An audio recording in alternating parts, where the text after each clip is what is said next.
Thanks for tuning in to another Dolphins podcast for our instant reaction to Miami's 15-10 win over the New England Patriots. Josh, it was a very ugly 3 hours of football, but at the end of the day, the Miami Dolphins enter the bye week with a victory Monday, with a win, and dare I say, one game behind the Buffalo Bills for first place in the AFC East. But I don't know what to say after that. I mean, I'm the guy that tweeted out that we're cooked, and this thing was like in a whole downward spiral. And you're reading off, we're 2-3, sitting second place in the AFC East. I mean, it just shows you that there's so much football to be played. But I Yeah, told you, Jake, it feels like we're coming on here talking about victory, but a little bit of me almost feels like we lost this game because it was just an utter gritty mess between both teams. it was a gritty mess, and Jacoby Brissett, Josh, Jake Brisket, it sounded like he was going to get his revenge on the Miami Dolphins. He had two chances to lead the New England Patriots down the field, but Josh, somehow, both times, Miami was able to find a way, and it was kind of a gut punch after gut punch because it seemed like there were a few plays, whether it was Emmanuel Ogbah, Chop Robinson, were so close to getting there for a sack. Brissett would escape, find Jalen Polk downfield, or God, there was one play where Jalen Ramsey let Pop Douglas kind of spring free over the middle of the field to get the Patriots within the 10-yard line. But every time the defense needed an answer, man, they were able to do it. Yeah, and I'm still a little bit shell shocked from that touchdown at the end of the game that they called no good, right? It looked to me like he had his foot down. It looked to me like he toe tapped, but apparently there's a rule now that I guess both heels got to be down or something like that. Whatever it was, I was just could not believe that it ended up swinging in them Dolphins' way. And I mean, like you mentioned, man, the defense they kept getting knocked down. This entire team just kept getting knocked down. But when they needed to come together late, whether it was running the ball, what was it? I had written down, they just ran the ball. I think it was 7 times straight in the on that game, that touchdown drive, right, where they took the lead. I think they ran the ball 7 times in a row, took off 7 minutes of time of possession. It was a 80-play drive. I mean, that's what you want to see late in the game when you need to do that. The Dolphins just, looked dominant. They ran the ball down the Patriots' throat, so to speak. But then late in the game, the Patriots were almost looked like they were going to do the same. That is such a key thing, Josh, about this game is Miami's growth as a running football game. We saw Raheem Mostert back in the lineup, but Josh, what was it? In the first quarter, maybe early second, Devon Achane exits with a concussion, I believe it was. And that's a big loss for the Dolphins because not only does he run the football, not only does he catch the football, but there are so many plays designated to him. I think he got hurt on a play where it was he sprung free out of the backfield, really cut open in the down the field. And Josh, I was just impressed that you had Raheem Mostert, you had Jalen Wright consistently running the football, and that's why I want to ask: is this a situation where we can start to feel a little homerish? Like we're 2-3, we can't get too crazy. Miami's 15 points. That's how many they scored the last 2 weeks combined. It was enough to get the win against a very, very brutal Patriots team. But is there enough? Do you see some positive things that as this team continues to get healthy, maybe, just maybe, they can turn things around? I mean, you say that, and I came into this day, just feeling so down and beaten and just thinking, okay, I'm negative. Everything from here on out is just going to be doom and gloom. But I mean, I felt like we did see a little bit of hope, right? You've seen time and time again this defense, yes, they make mistakes. Yes, we want to see more from Chop Robinson. Yes, they're missing tackles, but it seems like they're playing enough that, the offense should be able to win these games. And we saw, like you mentioned, late in that game, Achane goes down early on. You asked Jalen Wright to step up. I was sputtering around. 15 plays, 80-yard drive, 7 minutes, 36 seconds is what it took off the clock. Jalen Wright, he's breaking plays. There were some that got called back. They still found a way to get in the end zone. So it was capitalized with that Alec Ingold. He would look so good to open up some of them holes, capitalize with his touchdown. But you have to laugh because I think Andrew Van Ginkel scored a touchdown today. That's all the Dolphins offense also scored today. For as bad as, or for as nice as things feel right now, man, there's still a little bit of that, doubt in the back of my mind. Let me be clear, man. This feels horrible. This feels terrible. You know what would feel even worse, though? Entering the bye week with a loss to that Patriots team. So I just think that's so important to keep in mind. Jalen Wright led Miami with 13 carries for 86 yards, 6.6 yards per carry. Raheem Mostert carried the ball 19 times, 80 yards, 4.2 yards per carry with a long of 18. That was the lead, or the team high, excuse me. Josh, Snoop Huntley only carried the ball 3 times for 7 yards. Instead, he was throwing the ball a little bit more. He attempted 31 passes, completed 18 of them for 194 yards and an interception. He was sacked 3 times. What do you think of that usage and how they were able to balance the run and the passing offense?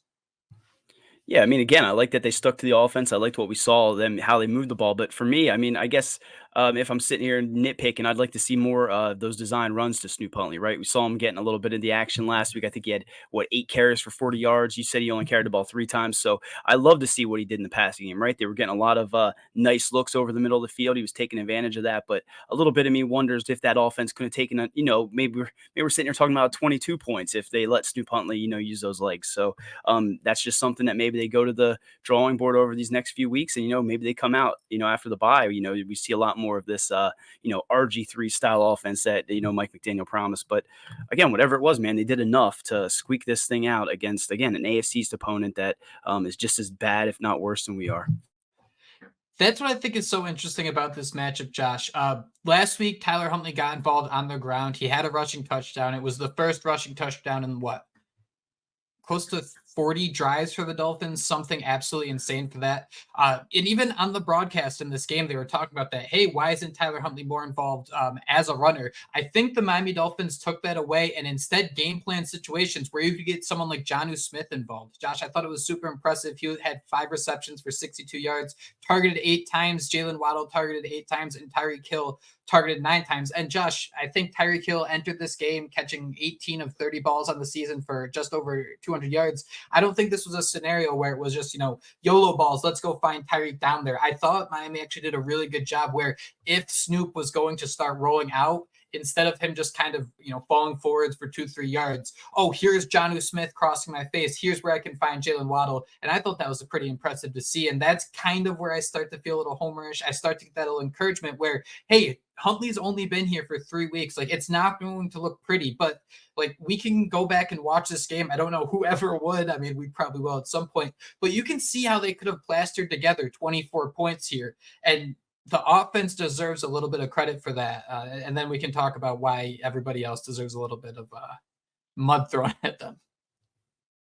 Yeah, and if you want to talk about keep chopping wood and all those cliches that we hear McDaniel say, I mean, you just want to see some progress from this offense, Yeah. right? From last week to this week. And again, like you mentioned, Huntley's only been here a little bit, but it already looks like this offense looks more effective or efficient with him out there than we saw with Skylar Thompson. So, again, we're down in a peculiar spot right now with all the hype that we had coming into this year. But now, man, 2-3 again. You want to temper your homer expectations, but it's pretty much the best case scenario with what we were handed, right? They were a fumble away from losing week 1. We could have lost this one. We could be sitting here at 0-5, 2-3, not so bad. And with that too, Josh, like Huntley, his 31 pass attempts, I just did this real quick, but going back to at least through the 2022 season, that was the most pass attempts he had in a game this year. I didn't really feel it. How do you feel about the balance between how Miami ran and passed the football? I didn't think there were a lot of scenarios where I felt like they abandoned the football. I think any like issue that it came, it was whether it was field goal, something like that. But I mean, if you're getting the ball to Jalen Wright 13 times, or Mostert can still get it 19 times, 31 pass attempts might be a career high. But again, I just think that he's only been here a couple weeks. I didn't think that was necessarily bad.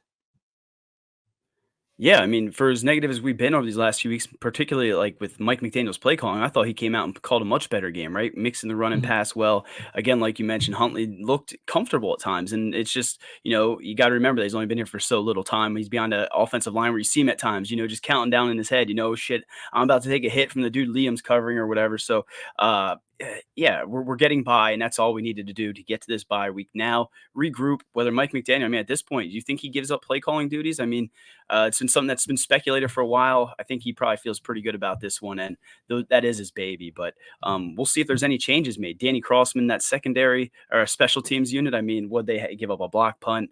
We I saw got it all Blake here for you. Ferguson. Oh, here we go. Great.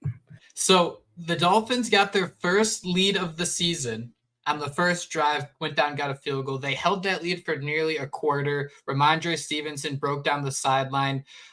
He was actually labeled the backup going into this game because of fumbling issues, but you kind of see why the Patriots still got involved. And then, Josh, in the second quarter, the Dolphins imploded.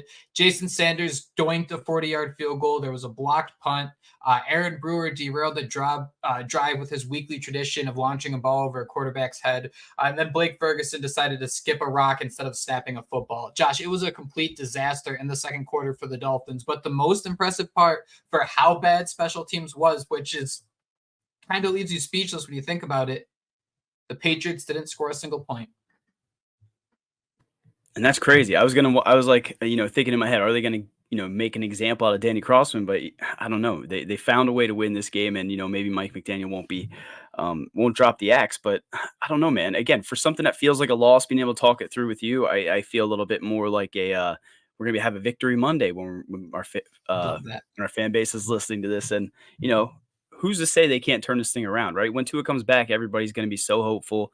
And again, we're going to be riding this thing all the way till the end, just waiting to get our hearts broken. Let's be very clear here, Josh.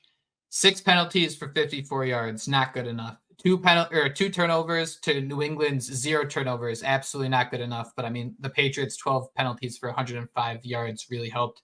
There's a lot of big issues for this team.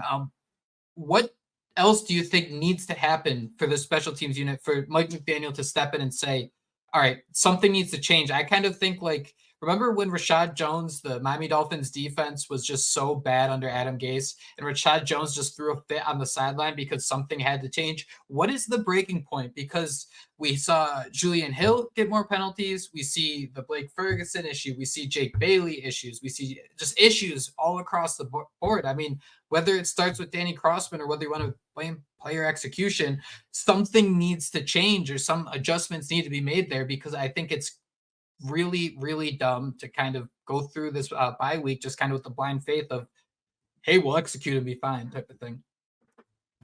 Yeah, and the more I hear you say that, the more it makes me wonder if they won't make a move and, try to, at least show some sort of thing, right? There was even a point in the game where I think Braxton Berrios called a fair catch and he had endless green in front of him. It's and you add that on to just one special teams mistake after another. And I feel like way back when Crossman came here, wasn't he well respected in this, a really highly sought after special teams guy? And now we're just sitting here dude, can we get rid of this guy? But again, how much is it, like you mentioned, coaching to player execution? But something has to give. But we're still 2-3, man. Scale of 1 to 10, how boomerish do I say if a big issue for the Dolphins is the fact they're not practicing in pads during the summer? That these guys just need to get back to basics, tighten up the pads, and really show their stuff in the preseason so they'll be prepared.